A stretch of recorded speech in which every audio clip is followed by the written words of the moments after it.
안녕하세요. 사랑하는 성도님, 영혼의 샘을 은혜의 자리에 오심을 축복합니다. 소망의 주님이 우리와 함께 하십니다. 우리와 함께 하시는 주님을 찬양합니다. 기도합시다. 주님 감사합니다. 오늘도 주님의 복된 말씀 앞에 저희들을 불러주셔서 주님의 생명의 말씀에 귀를 기울입니다.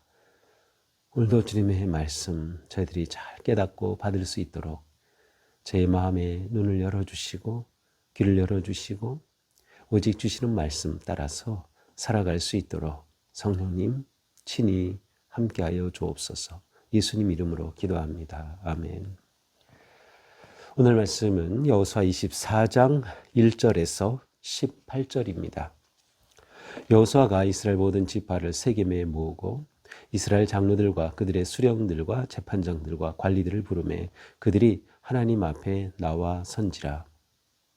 여호수아가 모든 백성에게 이르되 이스라엘의 하나님 여호와께서 이같이 말씀하시기를 옛적에 너희 조상들 곧 아브라함의 아버지 나홀의 아버지 데라가 강 저쪽에 거주하여 다른 신들을 섬겼으나 내가 너희 조상 아브라함을 강 저쪽에서 이끌어내어 가나안 온 땅에 두루 행하게 하고 그의 씨를 번성하게 하려고 그에게 이삭을 주었으며 이삭에게는 야곱과 에서를 주었고 에서에게는 세일산을 소유로 주었으나 야곱과 그의 자손들은 애굽으로 내려갔으므로 내가 모세와 아론을 보내었고 또 애굽에 재앙을 내렸나니 곧 내가 그들 가운데 행한 것 같고 그 후에 너희를 인도하여 내었노라. 내가 너희의 조상들을 애굽에서 인도하여 내어 바다에 이르게 한즉 애굽 사람들이 병거와 마병을 거느리고 너희 조상들을 홍해까지 쫓아오므로 너희 조상들이 나 여호와께 부르짖기로 내가 너희와 애굽 사람들 사이에 흑암을 두고 바다를 이끌어 그들을 덮었나니 내가 애굽에서 행한 일을 너희 눈이 보았으며 또 너희가 많은 날을 광야에서 거주하였느니라. 내가 또 너희를 인도하여 요단 저쪽에 거주하는 아모리 족속의 땅으로 들어가게 하매 그들이 너희와 싸우기로 내가 그들을 너희 손에 넘겨주매 너희가 그 땅을 점령하였고 나는 그들을 너희 앞에서 멸절시켰으며 또한 모압 왕 십볼의 아들 발락이 일어나 이스라엘과 더불어 싸우더니 사람을 보내어 볼의 아들 발람을 불러다가 저희를 저주하게 하려 했으나 내가 발람을 위해 듣기를 원하지 아니하였으므로 그가 오히려 너희를 축복하였고 나는 너희를 그의 손에서 건져내었으며 너희가 요단을 건너 여리고에 이른즉 여리고 주민들 곧 아모리 족속과 브리스 족속과 가나안 족속과 헷 족속과 기르가스 족속과 히위 족속과 여부스 족속이 너희와 싸우기로 내가 그들을 너희 손에 넘겨 주었으며 내가 왕벌을 너희 앞에 보내어 그 아모리 족속의 두 왕을 너희 앞에서 쫓아내게 하였나니 너희 칼이나 너희의 활로서 이같이 한 것이 아니며 내가 또 너희가 수가지 아니한 땅과 너희가 건설하지 아니한 성읍들을 너희에게 주었더니 너희가 그 가운데에 거주하며 너희는 또 너희가 심지 아니한 포도원과 감나원의 열매를 먹는다 하셨느니라. 그러므로 이제는 여호와를 경외하며 온전함과 진실함으로 그를 섬기라. 너희의 조상들이 강 저쪽과 애굽에서 섬기던 신들을 치워버리고 여호와만 섬기라. 만일 여호와를 섬기는 것이 너희에게 좋지 않게 보이거든 너희 조상들이 강 저쪽에서 섬기던 신들이든지 또는 너희가 거주하는 땅에 있는 아모리 족속의 신들이든지 너희가 섬길 자를 오늘 택하라. 오직 나와 내 집은 여호와를 섬기겠노라 하니 백성이 대답하여 이르되 우리가 결단코 여호와를 버리고 다른 신들을 섬기지 아니하오리니 이는 우리 하나님 여호와께서 친히 우리와 우리 조상들을 인도하여 애굽 땅 종되었던 집에 올라오게 하시고 우리 목전에서 그 큰 이적들을 행하시고 우리가 행한 모든 길과 우리가 지나온 모든 백성들 중에서 우리를 보호하셨음이며 여호와께서 또 모든 백성들과 이 땅에 거주하던 아모리 족속을 우리 앞에서 쫓아내셨음이라. 그러므로 우리도 여호와를 섬기리니 그는 우리 하나님이심이니라 하니라. 아멘. 어제 본문에서는 여호수아가 이제 말년에 이르러서 이스라엘 백성들에게 이제 고별 설교를 하였다면, 이제 오늘은 그들에게 역사적인 회고를 통하여서 다시금 하나님 앞에 결단하고 헌신하기를 촉구하는 그러한 내용입니다. 자, 1절에 보니까 오늘의 본문이 일어난 장소는 세겜이라고 하는 곳이었어요. 세겜. 원래 종교적인 어떤 신앙적 중심지는 실로였는데, 이날 여호수아는 세겜의 지도자들을 모았습니다.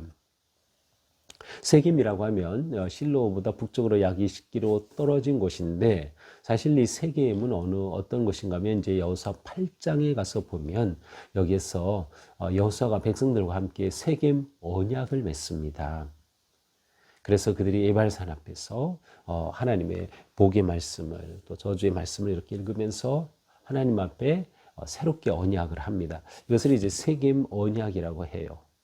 아마도 이렇게 세겜 언약을 맺었던 것을 떠올리면서, 또 그 장소가 또 중요하니까 이렇게 세겜에 이들을 모으고 다시금 그들과 언약을 맺는, 물론 이제 언약을 체결하는 뭐 그러한 형태는 아니지만, 그 내용상으로 볼 때 다시금 하나님 앞에 그렇게 헌신하고 결단하기를 촉구하는 그런 내용으로 돼 있어요. 그래서 이제 오늘 말씀은 뭐 어떤 학자들은 세겜 언약의 재다짐, 새롭게 또 세겜 언약을 새롭게 다짐하는 것이다, 이렇게 표현하기도 합니다.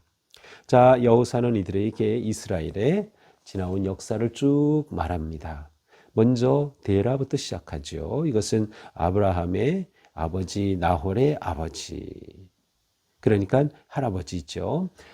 데라는 원래 갈대아 우르 지역, 지금의 그 이라크 지역에서 거주하고 있었어요. 그러니까 이것이 아브라함의 그 가족의 고향이죠. 자, 그런데 이곳에 있는 바로 이 데라의 손자 아브라함에게 하나님이 나타나신 거예요. 그래서 이 아브라함을 바로 3절에 보니까 강 저쪽에서 이끌어내어 가나안으로 부르셨어요. 강 저쪽은 바로 갈대아 우르 지역, 유프라테스 강 건너 저편 지역에서 바로 이 아브라함을 인도하여 내셔서 가나안까지 이끌어 오신 거예요. 그러니까 하나님께서 아브라함과 맺으신 그 언약을 상기시키는 거죠. 또 이렇게 아브라함을 부르신 하나님은 그에게 아들 이삭을 보냈고, 또 이삭에게는 야곱이 있었고, 또 그의 형 에서도 있었죠.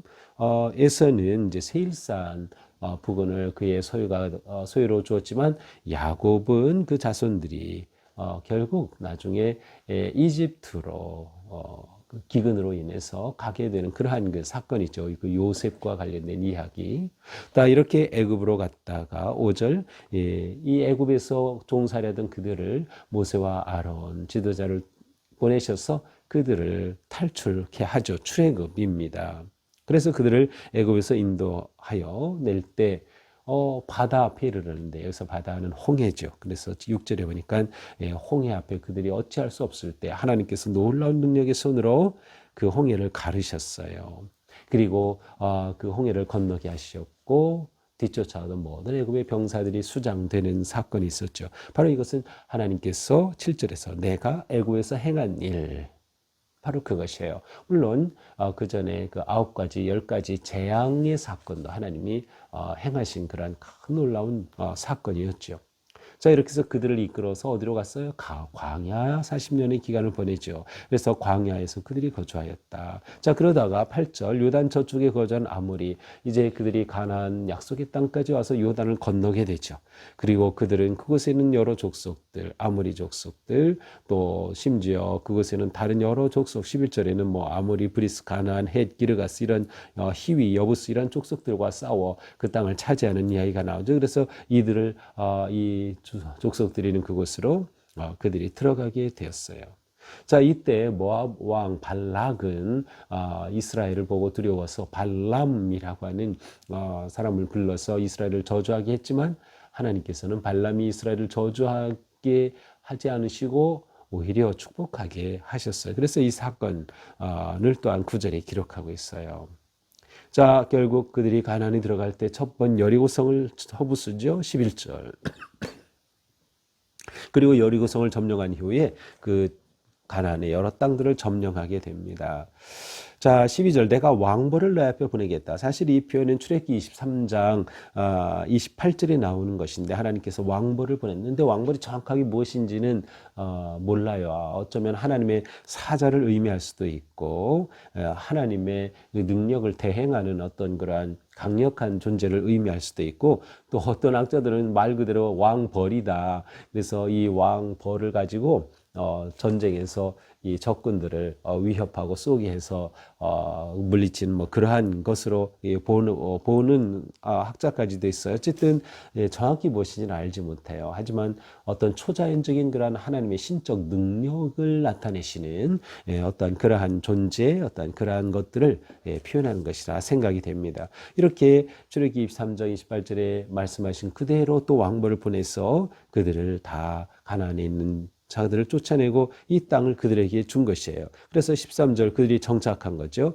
너희가 건설하지 않은 성읍도 하나님이 주시었고 그들이 농사도 짓지 않은 그러한 것들을 포도원, 감람원의 열매를 먹게 해주신 그러한 은혜를 베푸신 하나님. 자, 이렇게 여호수아는 지금까지의 이스라엘의 역사를 쭉 이야기합니다. 뒤를 돌아보게 하는 거죠. 무엇을 보게 해요? 하나님이 어떻게 행하셨는가를 보여주는 겁니다. 이것을 통하여 하나님의 선하심과 또 인자하심, 하나님의 신실하심, 그리고 정말 하나님은 이렇게 택하신 백성들을 너무나도 사랑하시고 약속하신 그대로 다 이루어 주셨다. 놀라운 하나님이죠. 바로 이것을 그들이 떠올리게 합니다. 그러면서 14절 그들에게 정말 여호수아가 하고 싶은 말을 하는 것이죠. 이제 여호와를 경외하며 온전함과 진실함으로 그를 섬겨라. 이것이 여호수아가 가장 바라는 것이었어요. 이제 너희들은 오직 여호와만 섬겨라. 여호와를 섬겨라. 애굽에서 섬기던 실, 강 저쪽과 애굽에서 섬기던 신들 다 치워버려라. 이방 우상 다 치워버려라. 그러면서 여호수아는 자신의 결단을 또 고백합니다. 만일 여호와를 섬기는 것이 너에게 좋지 않게 보이거든 너희 조상들이 강 저쪽에 섬기던 신들 아니면 거주한 땅의 아모리 족속의 신들 너희가 섬길 자를 오늘 택하라. 너희가 섬길 자를 오늘 택해라. 강력한 결단의 촉구죠. 그러면서 뭐라고 해요? 오직 나와 내 집은 여호와를 섬기느라. 그래, 너희가 정말 섬길 자를 결단하고 선택해야 돼. 나와 내 집은 오직 여호와만 섬기기로 하였다. 라고 선포합니다. 그러니까 지도자가 솔선수범하는 거죠. 지도자가 앞서서 우리는 여호와만 섬기기로 결단했어. 우리 가문은 여호와만 섬기기로 했다. 너희들도 그렇게 해야 된다라고 지금 촉구하고 있는 것입니다. 사실 믿음의 삶은 선택의 과정이에요. 우리가 믿음으로 살아갈 때 항상 선택하게 돼 있어요. 하나님과 세상 사이에서, 불의와 죄악 사이에서 우리는 끊임없이 선택을 하는 것이죠. 믿음의 삶은 선택의 삶. 그런데 무엇을 선택해요? 오직 여호와 하나님 섬기기로 선택하는 겁니다. 그러자 백성들이 대답합니다. 우리가 결단코 여호와를 버리지 않겠습니다. 결단코 다른 신들을 섬기지 않겠습니다. 하나님께서는 우리를 이렇게 인도하셨고 보호하셨고 놀라운 기적을 행하여 주셔서 지금까지 이끌어 주셨습니다. 그러니 우리는 결코 여호와를 버리지 않겠습니다. 여호와만 섬기겠습니다. 라고 고백을 합니다. 그러면서 다시 한번 말하죠. 여호와께서 우리 백성과 이 땅에 거주하는 아모리 족속을 우리 앞에서 쫓아내셨습니다. 그러므로 우리도 여호와를 섬기리니 여호수아 당신께서도 오직 여호와를 섬기기로 결단하셨다고 하셨죠. 우리도 그렇게 섬기겠습니다.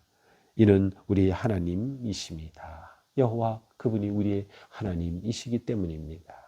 이렇게 해서 정말 여호수아는 그의 인생의 말년 마지막에 다시금 이스라엘 백성들로 하여금 헌신하도록 결단하도록 촉구하면서 그들을 그렇게 세우고 이제 세상을 떠나게 되는 거죠. 참 훌륭한 여호수아예요. 끝까지 이스라엘 백성들을 하나님 앞에 바로 세우기 위해서 이렇게 다시금 언약을 새롭게 하는, 의미를 새롭게 되찾는 그러한 시간을 가졌던 것이죠.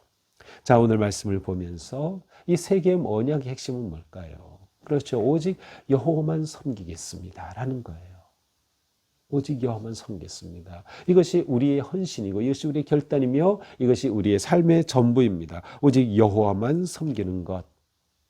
그러니까 오늘도 우리는 이 말씀을 보면서 우리는 결단하는 것입니다. 아, 그렇구나. 우리는 오직 여호와만 섬겨야지. 오늘 하루도 우리는 선택의 기로에서 오직 여호와만 섬길 것이다. 이것이 우리에게 분명해야 합니다. 여호와만 섬긴다는 건 무엇이에요? 하나님이 역사의 주인 되심을 우리가 인정하는 것이에요. 그리고 오직 하나님이 역사의 주인이시며 그러기에 승리의 길로 인도하시는 분임을 우리는 신뢰하는 거예요. 하나님이 아브라함을 부르시고 그에게 주신 약속을 이렇게 이루신 것을 보면서 신실하신 하나님을 우리는 끝까지 신뢰하며 의지하는 것. 하나님은 우리의 온전한 섬김과 사랑을 원하시기 때문이에요. 그러니까 우리가 하나님 앞에 정말 오늘 하루도 온전히 사랑으로 섬기는 삶. 이 섬긴다는 것은 예배한다는 뜻이에요. 그래서 오직 하나님을 예배하는 그러한 삶을 사는 것. 이것이 우리의 마땅한 본분이고 사명인 것이죠. 그러므로 우리도 오늘 선택할 것입니다. 오직 여호와만 섬기기로, 하나님만 예배하기로, 하나님만 의지하기로 선택하는 것이죠. 그리고 이러한 우리의 선택과 믿음을 다음 세대에도 계속 계승해 주는, 그래서 여호수아가 지도자로서 사람들에게 또 자기가 세상을 떠나기 전에 마지막 이렇게 간곡하게 그들로 하여금 결단하게 한 것처럼 우리도 다음 세대에게 믿음을 계승하는 일을 아주 진지하게 생각하고 정말 믿음을 온전히 계승하기 위해 결단하고 헌신해야 할 것입니다. 우리의 모습을 자녀들은 보면서 배울 것이기 때문이죠. 오늘 하루 우리의 삶 주님 앞에 오직 주님만 섬기겠습니다 결단하며 믿음으로 나아가는 하루가 될 수 있기를 축복합니다. 기도합시다. 주님 감사합니다. 오늘도 우리의 삶은 주님 앞에 믿음으로 서서 나아가기 원합니다. 오직 하나님만 섬기는 삶, 오직 하나님만 의지하는 삶, 어떤 상황에서도 오직 여호와 하나님만 선택하고 결단하는 우리의 삶이 되게 하여 주시옵소서. 하루하루 삶 속에서 우리의 선택과 결단의 기로에서 하나님을 선택하는 우리가 되어서 하나님의 선하신 인도하심과 그 사랑과 은혜를 온전히 누리게 하여 주시옵소서. 예수님 이름으로 기도합니다. 아멘. 네, 오늘도 주님 은혜 안에서 우리 삶이 오직 주님만 사랑하고 섬기는 하루가 되기를 축복합니다. 사랑합니다.